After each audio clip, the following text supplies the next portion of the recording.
Hello, bonjour, bonsoir. It's Mary Schiller. How are you today? I am an author, coach, and course creator, sometimes known as Mary in Paris in some circles. You can find me online at www.maryinparis.com. And I am really thrilled to be talking with you today during this live stream on YouTube. And it's also going into my 5K Coach Club group, all about this idea of self-belief. Self-belief.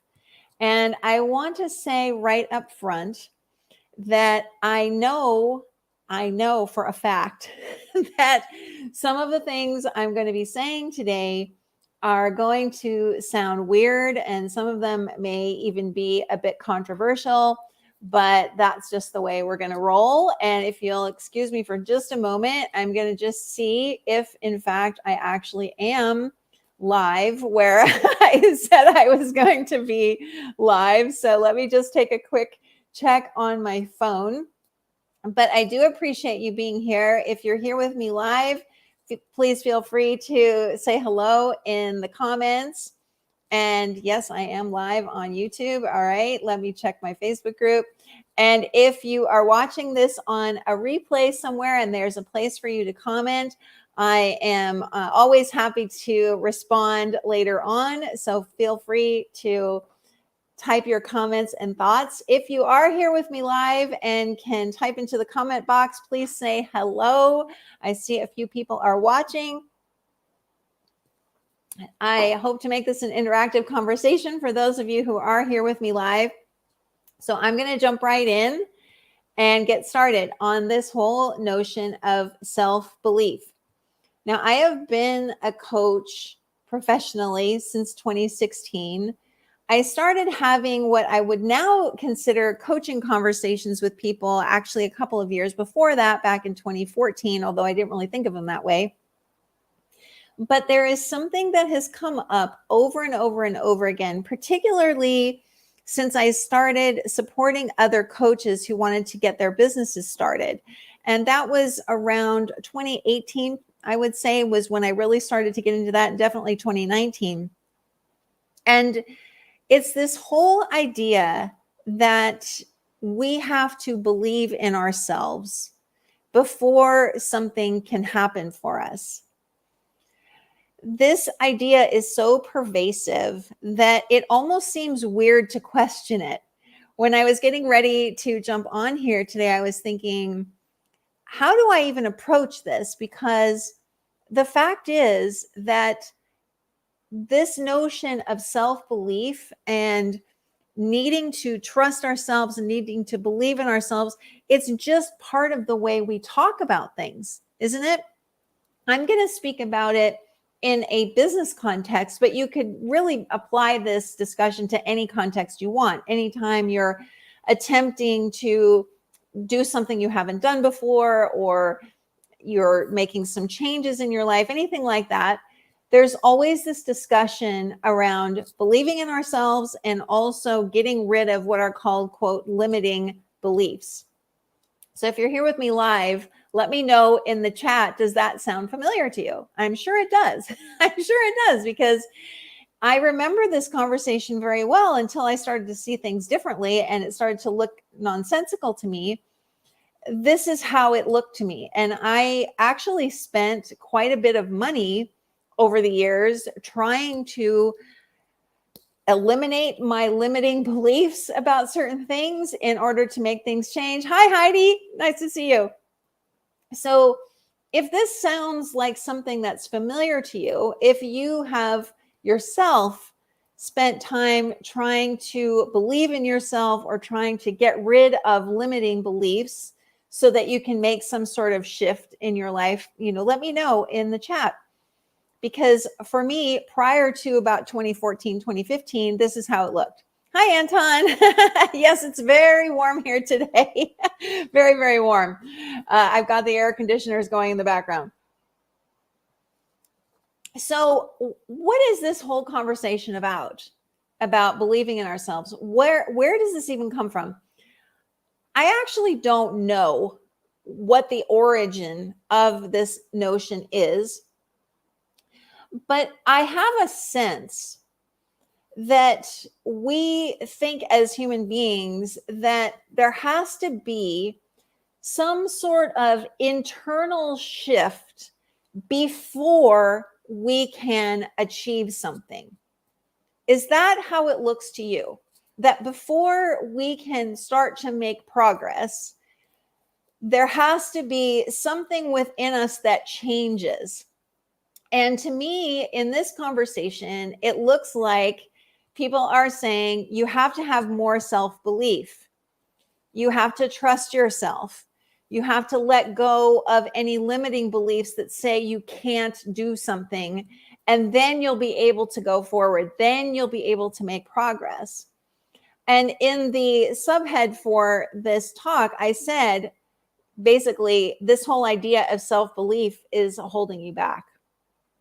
It's holding you back because none of that is necessary. Absolutely none of it. This became very, very obvious to me for sure by 2016. And I have to credit a coach for helping me to start to see this a little bit differently. I had some insights into this before, and then she kind of, took me over the finish line with this, in that she was saying to me one day, you say, Mary, that you've never been good at business, and you're wondering how you're ever going to make a coaching business fly. How are you going to make an income from this? How are you going to get clients and all of that? And she was really kind of pushing me on this and saying, just because you haven't done this before doesn't mean that you can't do it now. And it doesn't have to do with belief. It has to do with the fact that you want to do something and therefore you're capable. You want to do something and therefore you're capable already. There isn't any sort of thought process that needs to occur. It's simply a fact. What you want to achieve, what you want to do, you already have the capability to do that, period. Now you might say, well, Mary, what if you want to be an Olympic gymnast at your age? Okay, maybe that's a little bit of an exaggeration. But the truth is, if that's something that I wanted to do, I could probably find some sort of gymnastics league that would allow me to start training even at 5'10" plus at my age. You never know. And so there is capability present all the time that has no dependence whatsoever on any thought that's going through our minds. Hi, Heidi. I feel shifts happen with the steps we take. The shifts happen as we progress. For example, progress is created from shifts.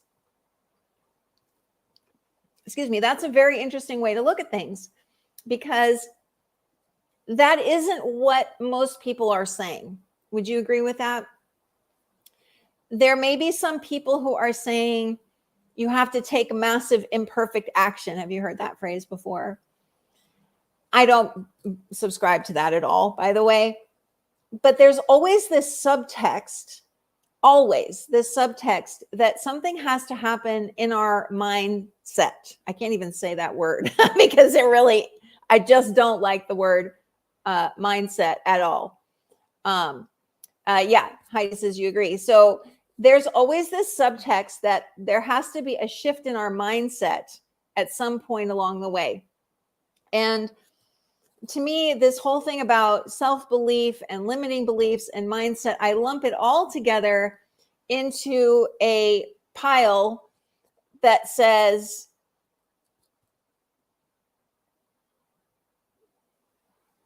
we're supposed to do something that we have no control over.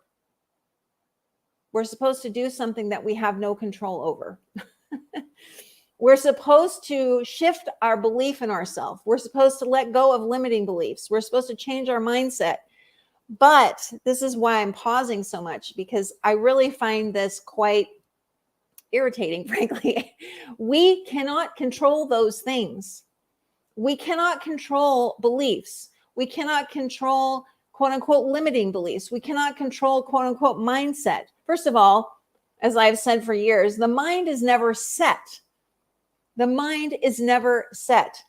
Can you recall an instant where you had the same continual thought in your head for any length of time other than a split second?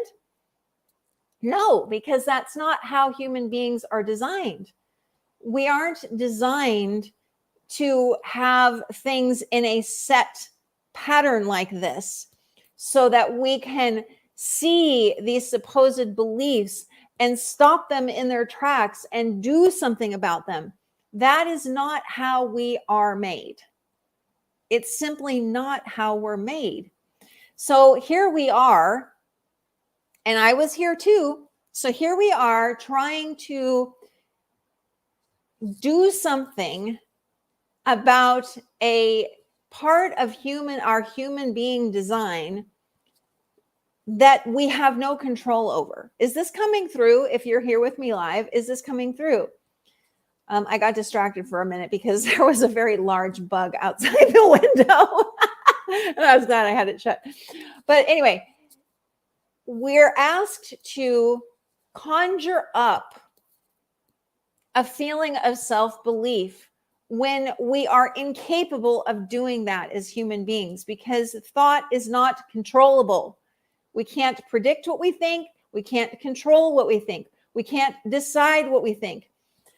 I don't have $1 million in the bank, but if I did, I would give someone $1 million if they could predict what I was going to be thinking in the next second, because I have no idea. I have no idea what I'm going to be saying in the next moment, because that's not how this works.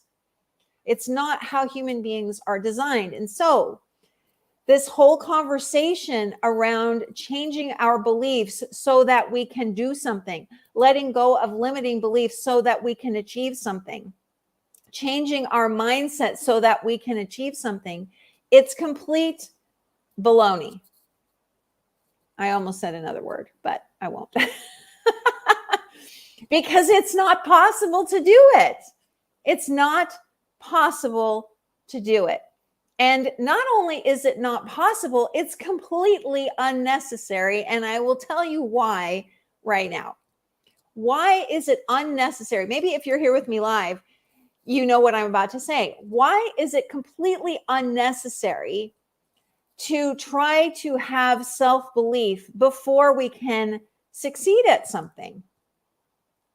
Do you have an example from your own life or from a famous person's life where let's talk about you. Do you have an example from your own life where you achieved something that you had no belief in yourself whatsoever that you could do it? I mean, literally none. I can share an example from my own life. When I was in high school, I really wanted to continue my music studies in college, but I was not a great pianist. I was fine. I was passable, but I was never going to be a concert pianist. That wasn't where my strength was. But I loved music, and I knew that if I could just get into a music program, that maybe I could find the thing that I was good at in there. I knew it wasn't performance, but I thought, well, maybe it's something else that I haven't explored yet. Well, in order to get into the UCLA music program, which was what I desperately wanted to be in because I wanted to move to Los Angeles and I loved UCLA and I loved all of the sports teams and everything. In order to do that, I had to pass a piano performance exam. Now, when I say I had no belief or confidence in myself that I could pass this exam, I mean, that's putting it mildly. I was 100% sure that I would not pass because I thought I might have a slim chance of passing the part where you play the thing that you've been practicing and you perform that. I thought maybe I've got a chance there. But then there was this other part that I was really bad at, which was sight reading. I was a terrible sight reader, meaning they would put a piece of music in front of you that you didn't know, and you had to instantly look at it and play it. I was really, really bad at that. And I knew that that counted for a significant portion of the entrance exam. So I went into the thing thinking there is absolutely no way that they're going to accept me. I had no belief at all, couldn't conjure it up, no confidence, nothing. So because I was not able to, I didn't live near the school. So I had to do this exam using a proctor, and my proctor was my then piano teacher. So she had to record me and then attest, yes, this is Mary playing. You know, this was back in the old days before video cameras and all that kind of stuff. So I played the piece that I'd been practicing, which was an E flat, a nocturne by Chopin. When I finished that, I was like, all right, well, that was about the best I could do under this kind of pressure. But I still didn't feel very confident. And then we got to the sight reading bit, and I kind of froze up. I had one of those moments where you're just like, oh my gosh, did I even play anything? I mean, I got to the end of it and I was like, wow, that felt really, really bad. I don't know if it was, it sure felt that way. And so my teacher, you know, stopped the recording and all of that. And I was like, how was that? And she said, well, it could have been better. And I was like, and she said, you know, the nocturne part was okay. I understand you were nervous. She said, the other part, you know, you kind of made it through, but nothing spectacular.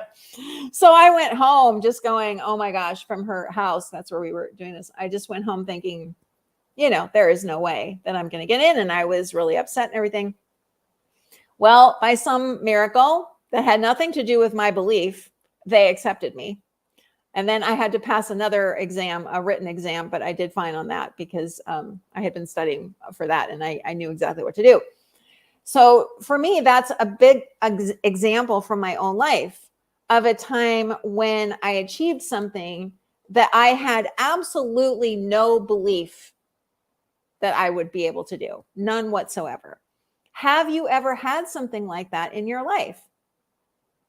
Was belief a prerequisite for something that you wanted to achieve? Or is that just a superfluous idea that makes no sense, which is the side of this that I'm landing on? I'd love to know your thoughts in the chat if you're here with me live. So there's that. There's the piece. Let me recap for a second. There's the piece that says we have to have self-belief before we can achieve something. We have to let go of limiting beliefs that are supposedly holding us back. We need to make some sort of mindset shift, again, before we can achieve what we want to achieve. And then Heidi said, you know, a shift happens as we make progress. I just shared an example, an actual life example of a time when belief had nothing to do with my ability to do something. Absolutely zero. And my thing is, I'm going to put flashing lights around this part. My thing is, if something is true, it has to be true all the time. So if there is ever a time in your life where you achieve something and you don't have any belief in yourself, then the whole argument that self-belief is crucial just falls apart. It carries no weight. It can't be true because if it's true all the time. So what looks true to me and through my own life experience, through watching other people, is that this whole notion of belief, even confidence, mindset, it plays no role whatsoever in whether we can achieve something. None. Is that shocking? If you're here live or if you're watching on the replay, let me know what you think. Because as I'm saying this, I'm really recognizing how much this goes against the grain of what's being said out there. And I'm not trying to, I should say this, I'm not trying to criticize anyone who is putting forth these ideas. I know that they are trying to help people, but my experience of those programs, which I took several of them, is that they actually did the opposite for me. They made me focus so much on something that I have no control over that I started to have a sense of being less able, less capable. And what I've seen in the interim is that the less I worry about any kind of thought that goes through my mind, the more I sense the power and capability that's flowing through me always. So after I had the conversation with the coach before I started my coaching business, or as I was starting my coaching business, the realization came to me that, oh, maybe instead of worrying about what's going through my mind, why don't I just start doing stuff? So getting to Heidi's point, why don't I just start doing things? Why don't I just see what happens if I tell people what I'm doing now professionally as a coach and see if they're interested in talking to me about it? Why don't I just do that instead of waiting around for some amorphous thought to pop into my head that says, you can do this, Mary, you can do it. Why don't I just go do something? Why don't I just take an action instead? So that's what I started to do. Because what I see from a lot of people, and again, verify this or not. I'm not asking you to take what I say at face value. I'm really asking you to look at this for yourself. I never want anyone ever to listen to what I say and just accept it. I want you to verify everything. But what I see a lot is that people wait and wait and wait and wait until a belief shows up before they do something, and they wait forever. And yes, Heidi, I'm going to show your comment. I can't force belief. Waiting for belief to show up seems daunting. Experiences shape everything, even it would seem belief. So yes, you cannot force belief to show up. I can't force anything to show up.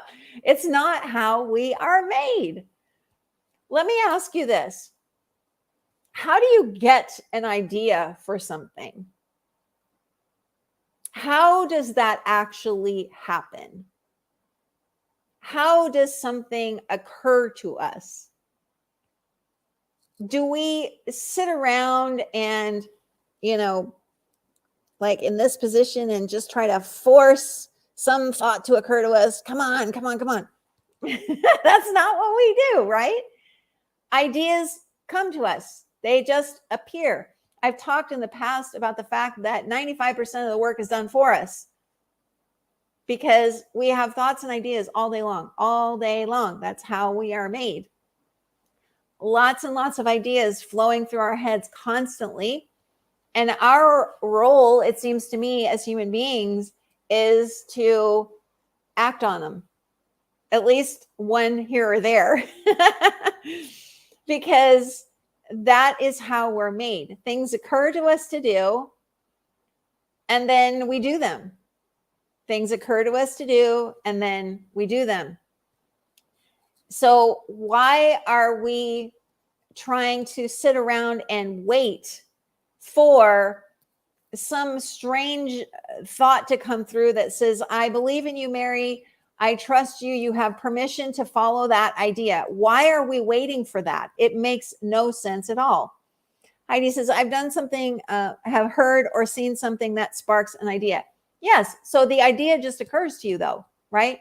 You're not sitting there watching something or reading a book or whatever, thinking, I need a new idea. What happens is you may be in the process of doing that and boom, something happens, right? You hear something inside yourself, or however that looks for you. It might be a sensation. It might be an image. It might be a moving picture. Somehow within yourself, an idea occurs to you. Something appears there, right?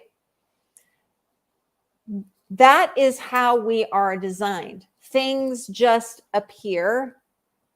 We have some kind of recognition of that. And then we either act on it or we don't. Yes, exactly, Heidi. So that's how the process works. How many times have you heard famous authors, let's say, I don't know where the idea came from. It just occurred to me. I read something and, I have this idea for a story. It's just how it is. That's the same for you and me. There are so many, going back to what I was saying a moment ago, there are so many famous people who have hit the pinnacle of success in whatever profession they're in, who walk around in a state of doubt, fear, anxiety, lack of confidence, lack of belief. I've heard many people say they've gone on stage, big people, and they have no idea why all those people are even there watching them. They don't understand it. So if belief or confidence or lack of doubt or, elimination of these quote unquote limiting beliefs, if that was a prerequisite, how could those people be at the point that they're in? Hi, Anton. When you don't identify with thoughts and feelings, you just do what you feel is the thing to do. Yes, it all flows from there. Exactly, Anton. I'm going to show that on the screen. Yes, everything is always flowing. Everything is always flowing. It's always at the ready. Ideas are always there for us. All we have to do is pay attention. We just have to pay attention. And as you say, Anton, we don't have to identify or put any stock in a thought that says you're not capable or you can't or whatever, because as I said, none of those thoughts can be true, because you and I are sitting here right now. We are fully capable human beings. We have done so much in this life of ours that we aren't even consciously aware of, because we're not able to see how much of a ripple effect we have on this world and on other people. And yet we're sitting around waiting for some thought to occur to us that says, you can do it. I mean, honestly, I can't even say that with a straight face. I honestly can't. What I wish more than anything, and I've said this for years now, so I guess I'll just say it again. I wish more than anything that this whole discussion of believing in yourself, developing confidence, getting rid of limiting beliefs, changing your mindset, I wish it would just disappear entirely, because I actually think that it is keeping the world and progress in the world stuck. Because I'm getting emotional now. I see so many incredible people in the work that I do as a coach who are hearing these thoughts inside their minds saying, I can't do this. Nobody's going to listen to me. Why would anyone care what I have to say? I can't be a good coach. All of these things. And I just want to say, it doesn't matter. Those ideas, as Anton just said, are not your identity. They are simply floating around in the ether. They're just there. They don't mean anything. What means something is the examples that we can cite from our own lives of our capability and our creativity that spans everything. It's not locked into one thing or another. Oh, thank you, Heidi. Yes, I'm glad to hear you changing the narrative around this. So tired of you just have to believe in yourself. Yeah, it's never ending. It's never ending. And another thing that I learned from this coach many years ago was that when she was talking about my capability with business, she's like, do you think that capability and creativity are just locked into certain spheres and that you don't have that across the board? Because if that's what you think, you're wrong. We have everything we need in any area of life that we want to pursue, that we hear something within ourselves or in this kind of inner space that is calling to us to do. We have what we need. We always have what we need. We always have the answers. We always have the ability to have someone help us if need be. It has zero to do with how we think or feel in any given moment. It's simply a fact that, to use Anton's words, it's always flowing. The answers are always here. This life force is always flowing through us. It's always creating things through us. It doesn't need permission from a belief. That would be like saying that the sun is only going to shine tomorrow if I believe in it. I mean, that is how ridiculous this whole conversation sounds to me around self-belief. I don't have to believe that the sun is going to shine tomorrow in order for that to be true. I don't need to believe in yours and my capability to know that it's a fact. Belief is a thought. It's random. It's passing. We don't have control over that. We need to stop trying to control something that doesn't need to be controlled. Heidi, yes, the loop of can't do this, that, unless I believe in myself needs to be shelved. As you've said in your coaching, just do it. Yeah, borrowing from Nike, just do it. And that's what I did when I did the coaching startup thing in 2016. I just said, all right, I'm just going to start taking action. I'm in sort of a transitional phase with my business right now where I'm adding another very large piece to what I do. I'm not sitting around waiting for belief in myself to make those changes. I listened to what I was hearing inside this inner space of mine and said, yeah, that's what I want to do. So I just started taking action. And I know that I'm capable, period. I don't have to question that. I don't have to have any sort of permission from anyone else or from some thought within me. And here's the other thing too that I find sort of vexing about this whole conversation around self-belief and limiting beliefs and everything is that they're asking you, now see if this is making sense. The people who are talking about that are asking you to conjure up a belief in something that you haven't necessarily seen occur yet in that form. So what I am saying is you don't need to conjure up a belief that you're capable of doing something, because capability itself is innate and limitless. Capability itself, creativity itself, it's innate and it's limitless. It is available to you in all sectors, period.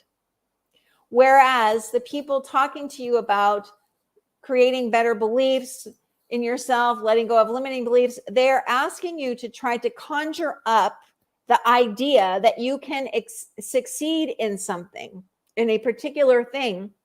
And unless you can get there, you're not going to make it. That looks ridiculous to me. It looks ridiculous. We are of the natural world, are we not? My cat does not have to believe that she can chase down the fly that got in here earlier in order for her to be able to do that, right? The trees outside my window here do not need to believe in themselves in order to grow properly. As I said, the sun doesn't need to believe in itself. I don't need to believe in the sun for it to do what it does naturally. Why do we assume differently about human beings?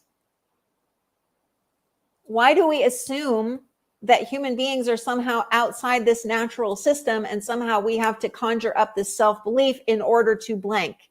That's ridiculous.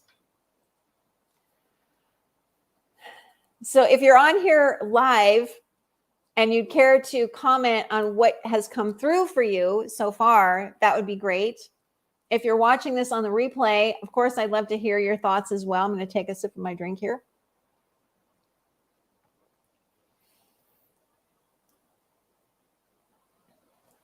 The action piece of this is important because for me, that has always been the thing that has shown me the truth. What shows us the truth is seeing our capability and our creativity on display. In our human form, we need to see concrete examples of things a lot of the time, and that's totally okay. So all I need to do to know that, all right, I can, do this next phase of my business. It's very exciting to me. I'm really into it. All I have to see is I've done so many other things, even if they aren't even related to this. Our lives are just filled to the brim daily with all the evidence that we could ever need or want to demonstrate how capable we are. That's all we ever need to look at. We don't need to look at, or as Anton said, try to identify with any random thoughts. That's not where the truth is. The truth is not in a random belief. The truth is you.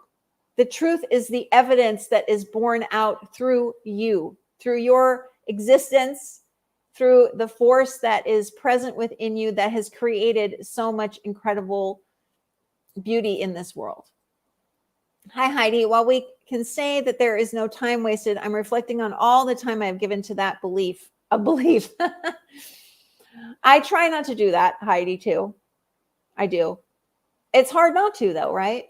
And again, this is why I'm being so outspoken about this, because I don't want people wasting any more time. We can't, how can I say this? We can't afford to be wasting time on something that is meaningless, like trying to conjure up belief in ourselves. We've got things to do, so let's just go do them. The capability is there. We know everything we need to know. We have everything we need to have right now. The last thing we need is a thought randomly popping up that says you got to believe in yourself. That is hooey. Hi, Oren. Oh, thank you so much. So I feel like this conversation really needs to change and fast, because we got stuff to do in this world, right? Again, I'm getting kind of choked up because we have things to do, and yet we're being told what is essentially, to me, if not a lie, at least a deep misunderstanding. And this misunderstanding is that we have to believe in ourselves before we can be capable of doing something, and that is false. That capability is already present. It's always been present. It always will be present. We have everything right now. All we have to do is go do stuff. Take action.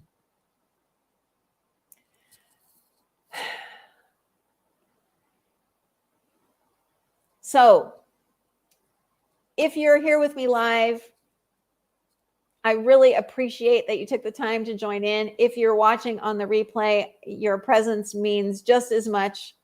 I really, really appreciate it. It's my hope that this discussion today has sparked some new ideas for you, perhaps, and has allowed you to let go, if you will, of those beliefs around belief. I'm winking here because that's not even necessary. It's not necessary. Go do the things that you want to do now.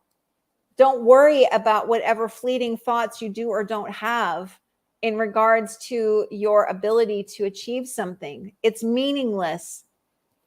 All the evidence you need is right in front of you. Your life is all the evidence you need of your own capability and creativity. You don't need any sort of thought process to happen in order for you to do what you want to do.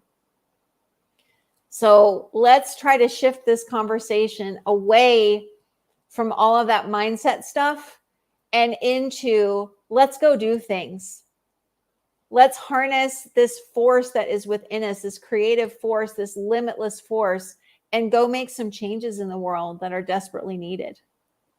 So I'm going to leave you with that today. And thank you so much for being here with me. I've had a blast talking with you. And I hope you're having an amazing day wherever you are in this world. And I will talk to you again very soon. Bye for now.